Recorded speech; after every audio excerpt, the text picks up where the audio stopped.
What we talking about, it goes deep, something to watch.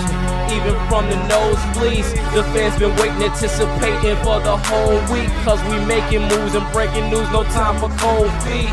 Don't confuse, you know the rules and that we play to win. You ain't prepared to take it, then I let the games begin. A man's world, but the ladies gon' be taking it. Not a trophy over an arm piece.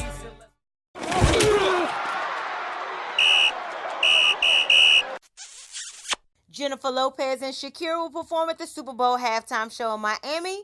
Denver's Bradley Chubb is out for the season due to a torn ACL.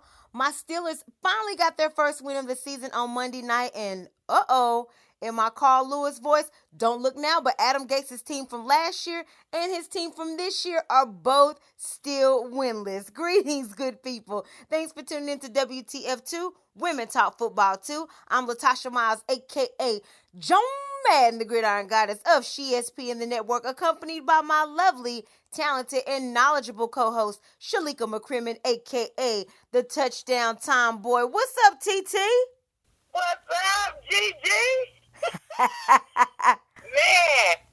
I got it right tonight, right? Oh, man, that's crazy. No doubt. I am so ready. Like, week 4 is here, man. Like, it's just been so much crazy stuff that's happened.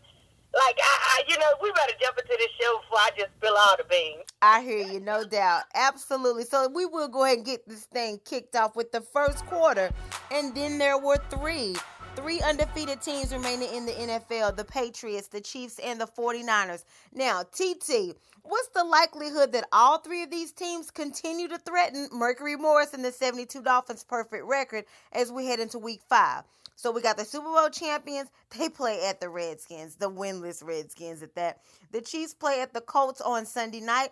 And the 49ers, interestingly enough, play Monday night at home against Cleveland. So the thing about this with the 49ers, they're not 4-0 like the other two teams because they were in idle for week 4, but still a respective 3-0 undefeated record. And they're playing Monday night against a Cleveland Browns team who has not lost a game on the road. And Cleveland, by the way, this is their third primetime game this season. So I don't know if that may play a factor in it as well. We're pretty sure that the Patriots are going to win, right? But do you foresee the Chiefs taking a little bit of an upset here? I'm not convinced. The Chiefs are playing the Colts. I just don't see the Colts being formidable enough defense or offense, for that matter, to put up that many points. Mm-hmm. Although I will say that, in my personal opinion, the Lions should have beat the Chiefs on Sunday. But hey, that's neither here nor there, because the Lions play very good. Mm-hmm. And I'm like, whoa, but I'll talk about that later on in the show, because it's like, whoa, like that caught me by surprise, mm-hmm. But I do believe that the Niners will catch their first L, because let's just think about it. I think Cleveland is finding a way to click. Mm-hmm. They put up 40 points against the Ravens. Now, these were some bad Ravens, of course. Their defense gave up over 500 yards of offense, and that's not typical of the Ravens. And they've done that for 2 consistent games now. And so, for me, I'm a little concerned about the Ravens' offense, but nonetheless, that offense in Cleveland is finding a rhythm, and they're out there, and they're ready to score, and they want to show people that they are who we thought they were, and that they are a Super Bowl caliber team. And so I don't see the 49ers coming out of that game with a win. But I do believe that the Chiefs and the Patriots will remain undefeated going into week 5. Gotcha. So you're feeling like there's going to be 2 remaining undefeated teams. The 49ers catching their first L on Monday night. Even with the fact that they had extra time to prepare, you're still thinking that the 49ers will lose? Yes, because you got to remember, even though you get that rest coming out of a bye, you got to think about it. Sometimes you come out flat. True. And it's just really about how they come out, and yes, the 49ers defense is looking good, but I think that the offense for the Browns have just really are starting to find a rhythm now, and I just don't see the 49ers being able to hold that in check. Fair enough. And then also, I think Kareem Hunt actually is coming back to the Browns after the 4-week suspension, since the Browns, since the Browns didn't have a bye week, that's the 4-week suspension. And since they're playing into week 5 without a bye yet, so yeah, Kareem Hunt, that's somebody to look at on the radar as well. And once again, the Browns have not won a game at home yet this season, but they are undefeated on the road, and they'll play San Francisco on the road also. I would have to agree with you on that. I think that the 49ers may take their first loss. I was thinking that maybe the extra preparation of having the bye week might help them with Cleveland. But Cleveland is kind of fired up now. You know, Odell getting choked out a little bit at the Baltimore game. They beat a good Baltimore team, but a vulnerable Baltimore team who had got exposed the week before as they lost as well. So Baltimore had dropped 2 straight. Cleveland is actually on top of the AFC North right now too. So why not continue to ride that wave and ride the momentum, because they have the tiebreaker considering the fact that they've already beat Baltimore. So I think that they will play very inspired football, even though they have the shorter week than the 49ers. Not saying that I'm not sold on the 49ers, but I do think that Cleveland is a little bit more prepared with this rebuilding and this growing season than the 49ers are. And yeah, it may kill some of their momentum. And even though the Cleveland Browns are on a shorter time frame than the 49ers, they do have an extra day as well, because they played on Sunday and they would be playing the next Monday. And if it does end up being the Chiefs and the Patriots as the last 2 remaining undefeated teams of the season, we definitely want to keep a note on December the 8th, because these 2 teams play in New England at 4:25 p.m. with an AFC Championship rematch, no doubt. So, second quarter now. News broke on Monday that Vontaze Burfict is now suspended for the rest of the season, courtesy of a helmet-to-helmet hit on the Colts tight end Jack Doyle in Sunday's game. Also, this is without pay. Now, the Raiders, who are at 2-2, will have to compete their season first without Antonio Brown, now without Burfict, who has a handful of late hits, roughing the passer, dirty plays, very habitual offender, even going back to his days with the Cincinnati Bengals. But do you think that suspension was too excessive? I mean, we're just talking about just coming out of week 4 here. Suspended the rest of the season and without pay. Touchdown Tomboy, is that a little bit too harsh for Burfict? Honestly, I don't think so, because Burfict has been doing this since he was with the Cincinnati Bengals. Mm-hmm. And I think they've given him plenty of opportunities where they've given him game suspensions. That didn't seem to work. Mm-hmm. And so the NFL wants people to know that they're serious about these head-to-head traumas, that are eventually causing more issues in the long term for the players, and that they want to really protect the players all the way around. And so I don't disagree with what the league is doing, because they're sending a clear message that this is not going to be acceptable. And with Burfict being a repeat offender, like he's done this consistently since I can remember, even back when he was with the Cincinnati Bengals. Mm-hmm. And every year it was some type of dirty play or some type of fine that he was getting fined, doing something crazy, getting ejected out of games for doing dirty hits. And so I kind of feel like that has mounted, and he's known to be a dirty player. And so the NFL is saying, we're going to get ahead of this before it's a long-term problem, and we want to let people know that we're serious about this. And if you were to follow him, we may do the same to you. And so I think that was a good start. And some would say that the punishment is harsh, but in my opinion, I do not think it was or is, because, again, he's a repeat offender, and I guess he felt like, they're not going to do anything to me, and I'm going to be paid. And I guarantee you, he'll think twice now if he's serious about his career about these dirty hits. Interesting. See, I kind of disagree. I think it's a little bit too harsh, because we are just in week 4. So that means he's suspended like 12 or 13 games of the season and without pay. I mean, his agent has already spoke out that they're filing an appeal, which is an appeal that I honestly think that he may win. I think he might get like an 8-week suspension or the pay back, because it's like a lot of times when these players have these suspensions, they do typically win the appeal. And I'm talking about like Ezekiel Elliott, his got reduced. Ben Roethlisberger's, when he did his appeal, his suspension got reduced. I think Tom Brady's might have even got reduced by 1 game. But it seems like they give like the maximum harshest punishment to make you an example, to make you a scapegoat, to give you that wake-up call. And then, you appeal it, and they typically loosen the handcuffs just a little bit. Again, you're absolutely right. Burfict is a repeat offender. He has a history of this, and it's the same type of pattern, like he hasn't learned. But I think that the fact that he got suspended for the whole year, that right there would be a wake-up call enough for me, like, oh, snap, they not playing with me no more. Let me try to get this appeal real quick, get my games reduced, and then I won't do it anymore. Because they have been just 1 game, 2 games, 3 games here and there, or ejected the rest of the game. But now that you done heard that you done got suspended the rest of the whole season, we just in week 4, the end of week 4, I think that, I don't know, maybe they might loosen a little bit.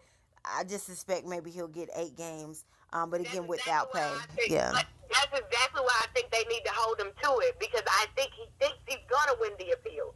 And I think when you start folding like that, people say, oh, it doesn't matter, I can do it, because they'll reduce it. And if you start looking like every time you appeal something that you can win, then it doesn't look like we're serious about the rules. And sometimes you have to, play the line of caution and say, you know what, we're going to stick to our guns here, because we need to let people know, and we especially need to let Vontaze Burfict know that this is not going to be acceptable.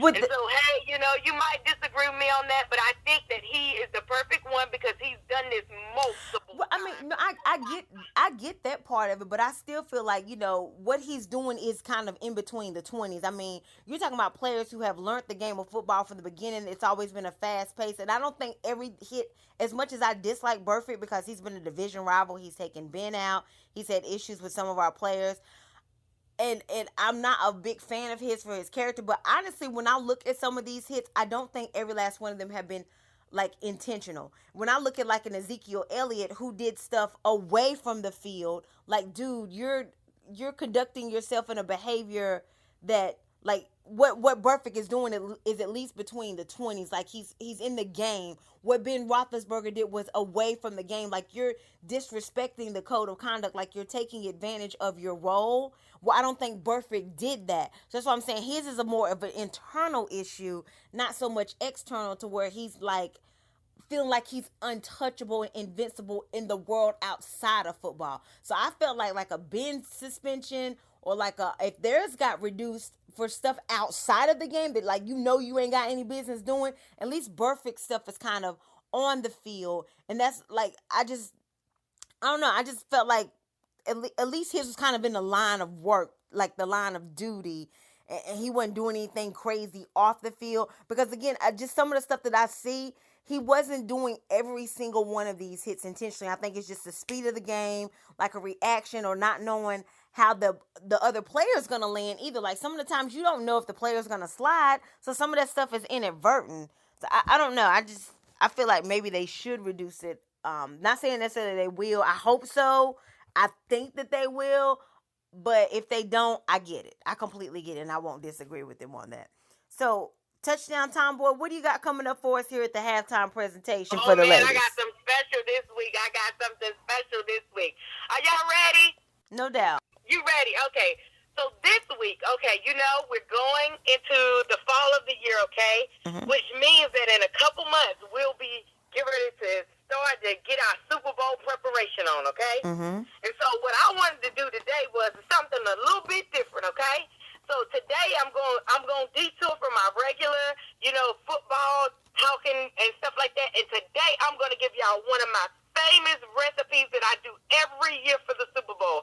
I love dips. I love dips that put my chips in, so that when I'm watching the Super Bowl, I can like one. I'm one of those people, okay? And so I got a 3-recipe tip. Recipe tip that guys can make, girls can make, and I'm telling you, if you eat pork, this thing is good, okay? So what it is what you're going to need some hot sausage. So some people like Jimmy Dean, some people like Bass Farm, whatever hot sausage you like, okay? You're going to need a can of Rotel. Rotel is nothing but a can of spices. It's like green chilies in there, roasted red peppers in there, and it adds some heat to, tomatoes and different little chili peppers that are in there that's going to give you this amazing kiss your mama taste, girl. And then you're going to need a little bit of cream cheese, okay? And then what you're going to do is you're going to mix the cream cheese and the Rotel together. See, some people do it in the crock pot because they can cook it on low in the crock pot. hot, and let it melt. But if all you got is a saucepan, you can do the same thing. You're going to put the rotel in the saucepan with the cream cheese, and you're going to put the eye on low, and you're going to let it melt, okay? You're going to let it melt together, and then once it melts, you're going to mix it together. Now, while that's brewing over on the side, you're going to cook down your sausage, okay? You're going to cook your sausage meat, okay? You're going to cook it until you can't cook it no more. You're not going to overcook it, but you're going to cook it until it's done. No more red in the meat, okay?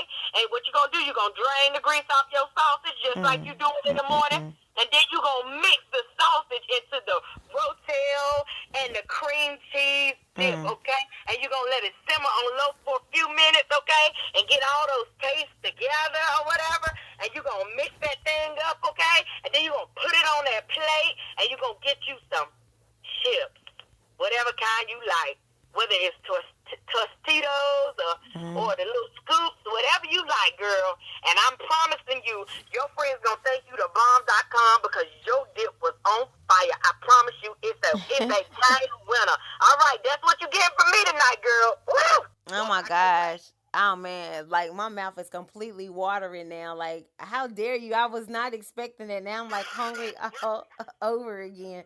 And I tell you what, before Super Bowl, that definitely sounds like a Super Bowl of dip there that you got in mind, Touchdown Time Boy. Thank you so much for that tip there, that tip for the dip and things of that nature. So, yeah, once again, got my mouth watering, and I might just have to put in a special request for some of that for sure and run this bike and get this recipe cracking. No doubt. So no doubt. I greatly appreciate that. Absolutely. Especially like you said, with fall coming out, it was like October. Yeah, that'll be a good look for sure. So moving on to the third quarter, and concluding in week 4, we now have 4 backup quarterbacks who have secured themselves 2 wins as a starter in their respective roles. We got Daniel Jones of the Giants, Teddy Bridgewater of the Saints, Kyle Allen of the Panthers, and Gardner Minshew of the Jacksonville Jaguars. Now, which of these guys are you most impressed with thus far, Touchdown Time Boy? Now, I told you last week, and I'm still holding it steady. I'm believing in the porn stash, girl. Gardner Minshew. The porn stash is doing it for me, okay? He is consistently throwing TDs. Okay, one of your people on your timeline said this today. This is what his exact words are. Alonzo Turner. He said, you know what? He's consistently throwing TDs, and he's putting his team in a position to win. And he has a passer rating of 69% completion. And he has 7 TDs, 1 interception, and a 106 passer rating with 69% completion percentage. That is impressive. Gardner Minshew is out there doing his thing. Now, it does also help that the Jaguars' defense is still formidable. Okay. Even without Jalen Ramsey playing this week, they still went out there and they forced some fumbles, okay? And they made Joe Flacco look like he was lost. And, they was hitting him in the mouth left and right. Now, that also helped. Right. But I'm going to say Gardner did his thing. Absolutely. I would agree with you on that. The only reason why I'm slightly going a different path with Teddy Bridgewater is because I don't think a lot of people remember how with Teddy Bridgewater's injury, like I don't even think he was supposed to live. Like, honestly, not exaggerate. He definitely wasn't, like, it was definitely a possibility that he wasn't going to walk again. And his timetable, it was supposed to be career ending. He was supposed to be out for his career. Never will we see or hear from Teddy Bridgewater again. And I think even, like, if he was going to come back, it was supposed to take him longer than anticipated. Then you get this guy, the pressures of following behind a Super Bowl winning quarterback, one who put the whole city on his back, like just living in that shadow right there. And Teddy Bridgewater has handled this with a grain of salt. This Dallas Cowboys team that came in undefeated and had all this high-power explosive offense, all Teddy Bridgewater did was lead his team to basically 4 3-pointers. Like, that's pretty much what it was. They only scored 12. And he kind of set it up to where Dallas did not get the ball. He helped kill some of that clock with these drives, drawing Dallas off sides, making them play very uncharacteristic, like, defense, because they had been trouncing and had been very, very potent on defense the past few weeks, been very stifling. and he had them kind of confused and dazed. And of course, he didn't orchestrate any Drew Brees type drives again because they only had 12 points. But it's like he did everything that was necessary. And again, just living like going behind a Drew Brees, and you're in New Orleans, and you know how those fans are. They're very passionate about. I mean, Teddy Bridgewater, if you don't win these games, they're probably going to put voodoo on you. Like they're probably going to make a voodoo doll out of you. And this guy's just really, really handling this pressure here, like with a grain of salt. This injury that he's come back from, I'm not necessarily saying it's mistake free or perfect or flawless. And, Rex Ryan had some very choice words for him, which Tad Davis brought up as well. And it seems like, as Mr. Davis had said, Rex Ryan is having to eat his words from 2 Sundays ago when he said that Teddy Bridgewater wasn't a good enough player to help the Saints win until Drew comes back. And here we are. The Saints still stand atop of the first place in the NFC South with only 1 loss. Now, don't get me wrong, that division is very cloudy. It's a long way to go, and any of the teams could win. But, people really, really expected New Orleans to completely fold after Drew Brees went down. And Teddy Bridgewater, we got two wins for him as a starter coming off of this knee injury. Michael Thomas still looks amazing. Looks like he's not really dropped off as a result of the switching quarterback. So I just really think Teddy Bridgewater is doing the things. And, again, a lot of that I'm crediting with him coming off of his injury and still being as good of a backup quarterback as he has been. I do agree. I think that Teddy Bridgewater was a great game manager. Mm-hmm. He didn't cause any mistakes, like in terms of not taking care of the ball. He did pretty good with that. Mm-hmm. And he got sacked quite a few times last night. But if I had to give, he was an excellent game manager. Mm-hmm. But if I had to give anybody any accolades for last night, I would have had to give it to that New Orleans defense. Mm-hmm. Oh, my God. Those boys came to play. Right. And it was bananas, okay? They had Dak confused all night, okay? They stuffed the run, and when they stuffed the run, they stopped the run. It looked like Dak didn't know what was going on.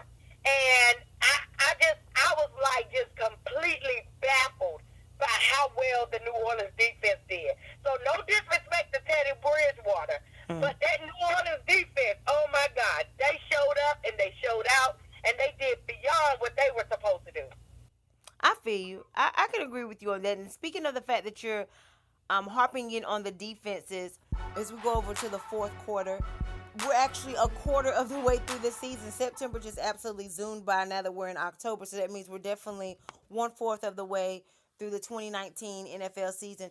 So let's talk about some of the MVP performances that we've seen so far. Again, it's very early, but we're kind of doing this like a progress reports types of thing. So who is like your MVP as far as defense as a unit?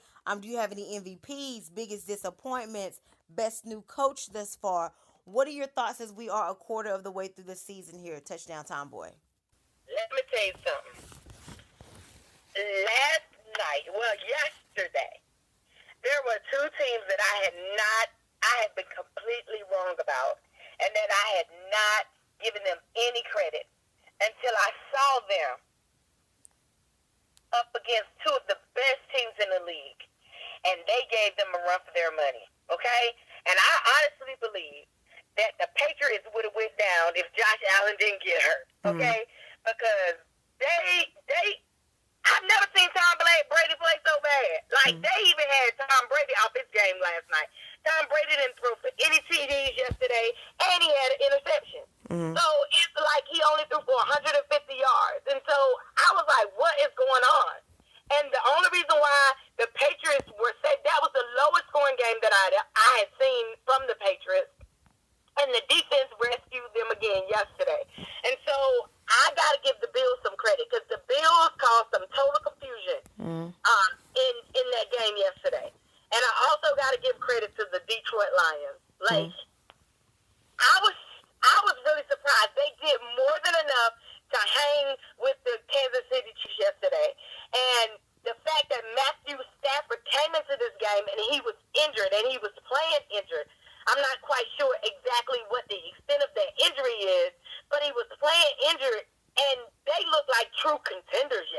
Mm. And so I'm truly, totally surprised by the Bills and the Lions, like by far.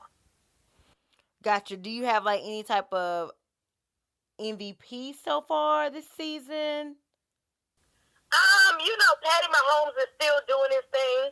Like that's the one thing I gotta give Patty Mahomes. I guess the Madden cover ain't got to him yet. Patrick Mahomes is he's still pretty lights out, and even yesterday they were down to the final drive and nobody accounted for him. And he took off running and I'm like, Patty Mahomes go. So it's like Patty is he's figured it out and he knows what to do. He's just an incredible player.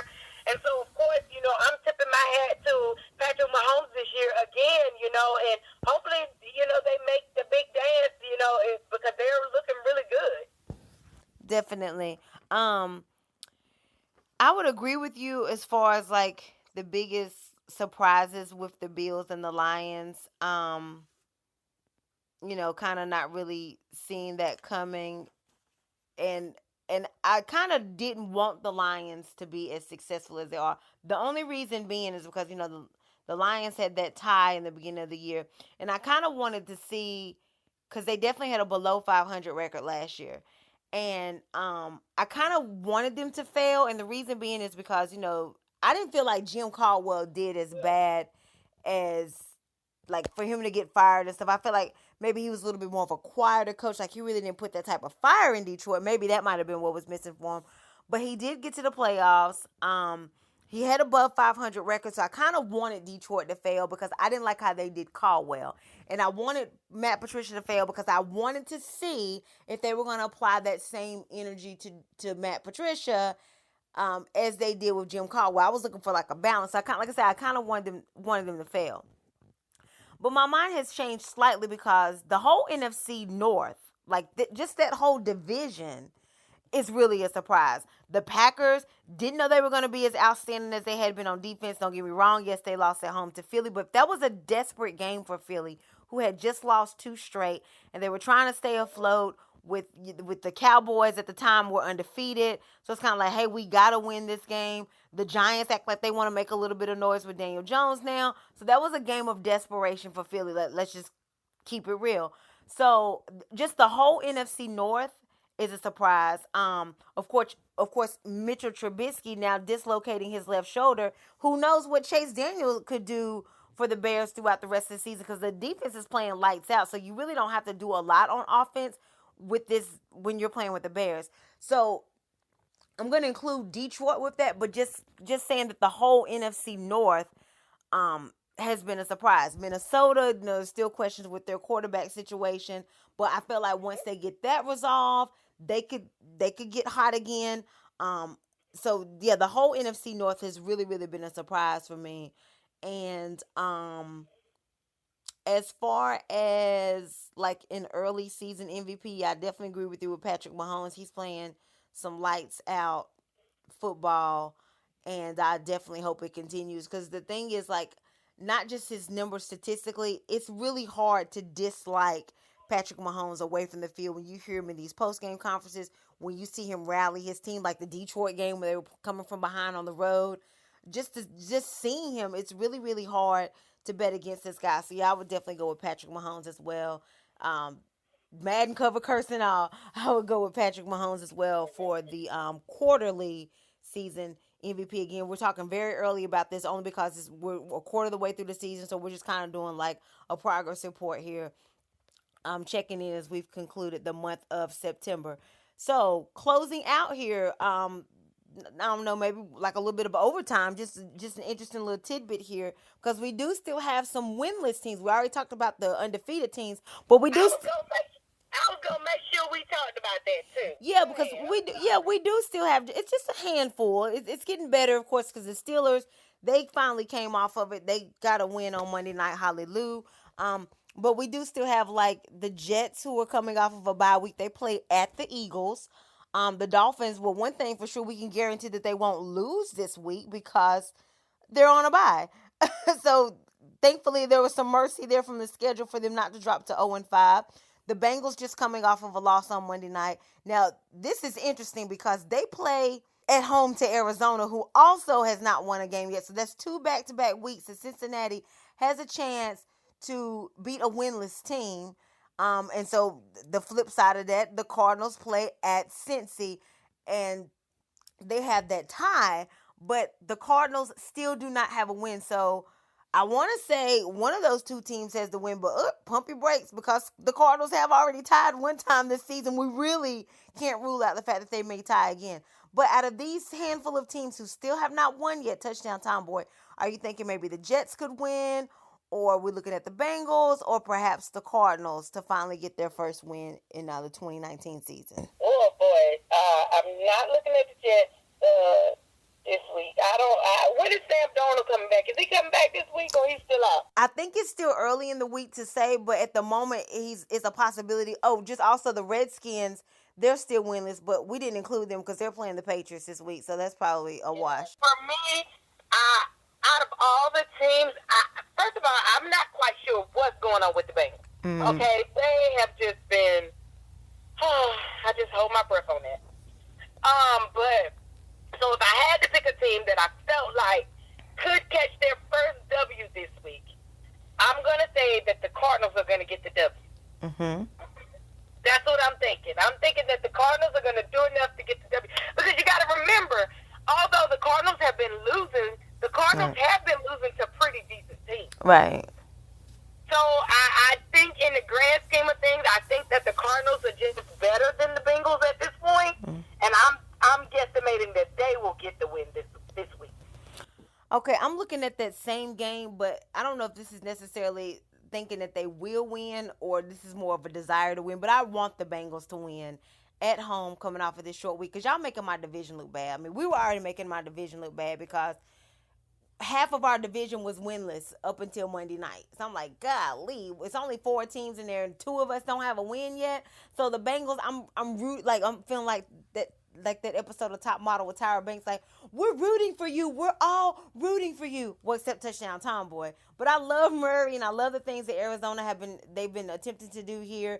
But the Bengals also they had a close loss the opening week against Seattle, and Andy Dalton was actually slinging the rock and everything. So I want the Bengals to win, especially with them returning home. I know they got a short week coming off the game from Monday night, but I want them to win just for the AFC North, just for that brand. I just really, really want them to hurry up and get a W, so at least everybody in our entire division will finally have a win. So yeah, Bengals, I hope that y'all will be able to pull it through. Just one other tidbit there. We got to definitely shout out the Tampa Bay Buccaneers dropping 50, the Bruce Arians factor, against what people had been calling the Rams the best defense in the entire NFL. But not when you get 55 points put up on you. I mean, some of that stuff was off of turnovers taken to the house as well. But come on, this is the NFC champions that we're talking about. They got 55 points put up on them. I think they still high from their Super Bowl appearance. Really? Yes. I mean, think about it. Okay, so let's look at the games that the Rams have won. Mm-hmm. Their first game was against the Carolina Panthers, was it not? Yeah. Second. That was the second game. That was week 2. We played them week 1, didn't we? No, you played you talking about the Rams or Tampa? Because that's the two teams. The Rams were week 1. Gotcha. I'm sorry, because Tampa played that game too, so I didn't know if you was talking about Tampa or the Rams. My fault. Week 1, we played the Rams, and let's be honest, everybody knew in week 1 that Cam Newton was hobbled. Mm-hmm. Okay, and we really should have won that game. Mm-hmm. And so, and I'm thinking, wait a minute, like, this is a half-baked Panthers team, and they showed no signs of life even in the Panthers game, and so I was not surprised. I think they've done enough to maintain, but I think that some weaknesses are starting to show now, and that they are not the same team from last year. Gurley has still not ran like he's been running before. They've been holding him in, and they say that they're holding him because they want to wait until later in the season, but I think that Gurley actually still has an injury that we're not really talking about, okay? And then you got to remember, Dominican Sue, he's now in Tampa, and so now all they have is Aaron Donald really across that front. Right. So it's like, they're not that same defense.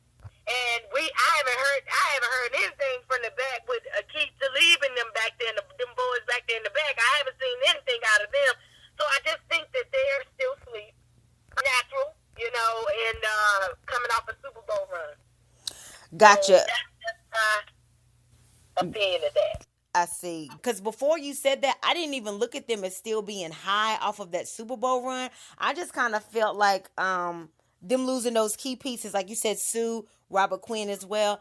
I just felt like they have a target on their back. Like people are using it as a measuring stick. Like let's beat this is the NFC champions. If we want a piece of this is what we're going up against. This is what we're using as a measuring stick. Like we saw how far those guys got. So let's kind of use that as we want to beat the NFC champions. Like we want to put a blemish on their record. That's the NFC champions. If they get losses this year, we want to be the ones that do it. Yeah, they went to the NFC championship last year, but if we're in the NFC, we want that spot that they had last year. And one way to do it is if you want to be the champions, you got to beat the champions. So we want to beat that conference champions. So I think people are kind of looking at the Rams as that type of team, and like they got that target on their back, and let's go out here and get them. But I just completely forgot about them being hungover from the Super Bowl, because to me they didn't even do enough anyway to be hungover, because like they probably didn't have to get their jerseys washed because they ain't doing that. What they had, 3 points or something?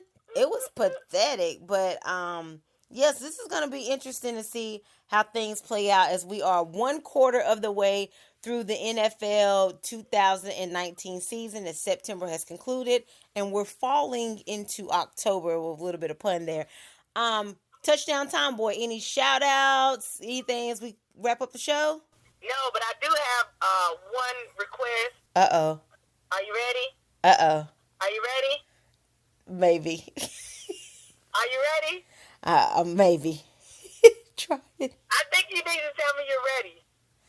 Oh, gosh. Okay, I'm ready, B. I have a question. My Jay-Z voice. I have a question for you. I think we need to send a special prayer up for the Atlanta Falcons. Well, What is happening? yeah, that's what. The thing is, like, they do have one win, because there's like some teams that don't have any wins. But This is a team that was set to be poised. Everybody was back. What is happening? that's very disappointing with Atlanta. If anybody is hungover from the Super Bowl, it seems like they're the ones who still hungover from being up 28-3. Yeah, I'm definitely disappointed. In the Falcons at the moment, that seems like the more appropriate mascot nickname, the Falcons.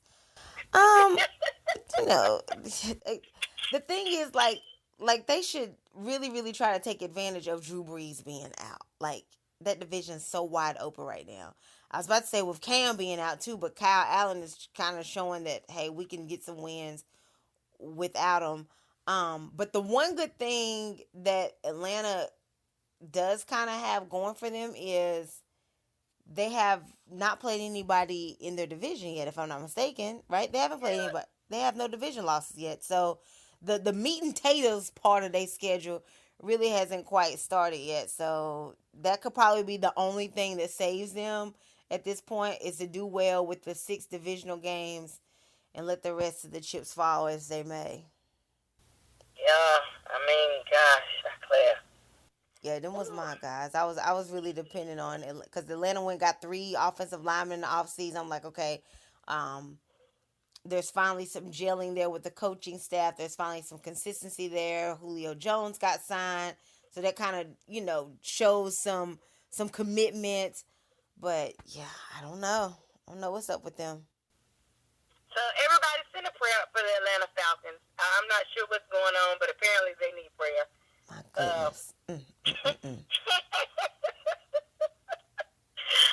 sorry, that was just not right, wasn't it? No, But it's anyway, great. for my shout out for tonight, oh man, it's just been a wonderful week. Football is starting to get really interesting, and who we thought is not who it's been. And so I'm just excited about next week. We have some good games next week. We have some good games next week. Yeah, definitely. It starts off Thursday night. There's a divisional game there with Seattle and the Rams. So that's for sure going to be interesting, and seeing maybe if the Bengals or the Cardinals can get their first win. The Steelers play at Baltimore, and I ain't gonna lie, I'm very concerned for my team, mainly due to the fact that they're coming off of a short week from playing Monday night and having to play on Sunday, but also because Baltimore has lost 2 straight. Realistically, I would love for them to win, but realistically, I don't see or know that Baltimore will lose 3 straight. And unfortunately, they get to take out that wrath on us. So I'm very concerned there. I can't lie. The game of the week for me this week. Are you ready? What you got? The Saints and the Bucks. Saints and the Bucks. Okay, another divisional game there. Yeah, that's a good game for me this week. And the Packers and the Cowboys. Let's see how they come off of that. The Cowboys come off their loss, and the Packers come off theirs. Well, that's so very I think true. those are very, very good games this week. And those are the top 2 that I'm interested in seeing. I don't know, maybe y'all can tell us what y'all are interested in seeing on Sunday. I mean, leave a comment, tell us what games y'all are interested in seeing this week. Definitely. And I know probably don't nobody else care about this, but also with October, we got the NBA coming later this month, but I'm excited about the MLB playoffs here, the pennant race coming on, World Series championship, that race, I'm sorry, the pennant race is complete, but the World Series playoffs are getting ready to start, and hey, sleep in November, as they say in baseball, so I'm excited for the MLB playoffs, and hockey is starting. I like NHL, I don't know how anybody else feels about it, and I love the fact that the opening game of the week, they're having the last 2 Stanley Cup champions, which are the Blues of St. Louis and the Washington Capitals, play each other. I love that. I think that's great marketing. So, yeah, I care a little bit about it. Side note there from football. So, this is like a really, really interesting, like a big fondue pot of sports stuff going on here. I know. Yeah. You just mentioned that hockey is coming back, and Yeah. I got to support my Carolina Hurricanes. Absolutely. It was And nice. I got to be, I actually thought about going to their game on Sunday. Yeah. So I hadn't talked to my husband about it yet, so I thought about that because that is like entertaining. And they play the Capitals in the Capitol on Right. Saturday. In Raleigh, yeah. Yeah, we're here, baby. It's Absolutely. like everything, and the fair is coming very soon. Oh, yeah, no doubt. No doubt. I forgot about that. Thank you. Funnel cakes and all that good stuff. I think it's dope that you like hockey, too. What a pleasant surprise. I had no idea. So, hey, Women Talks Hockey, too. Shoot, WTH. Not Absolutely. No doubt. Well, we thank you all so much for tuning in once again to another podcast episode of WTF Too, Women Talk Football Too. Make sure y'all follow us on social media. The YouTube channel is SheSPN the Network. Hit that subscribe button and you'll get alerted when a new episode drops. Also on IG, it's WTF underscore IG. No, I'm sorry. WTF underscore 2 IG. Again, that's WTF underscore 2 IG. Make sure you hit us up. We appreciate the comments and all of the rapport that we've established, all of the feedback that we're getting, all the support with the shirts and hats, all the good stuff. Keep repping. More big things coming from WTF2. Touchdown Tom Boy, Sleeper McCrimmon, and yours truly, Gridiron Goddess, Tasha Miles, aka Joan Madden. Alright, so we will catch you guys next week. Have a fantastic week. Enjoy the month of October as it begins, and we will chat with you all in a week.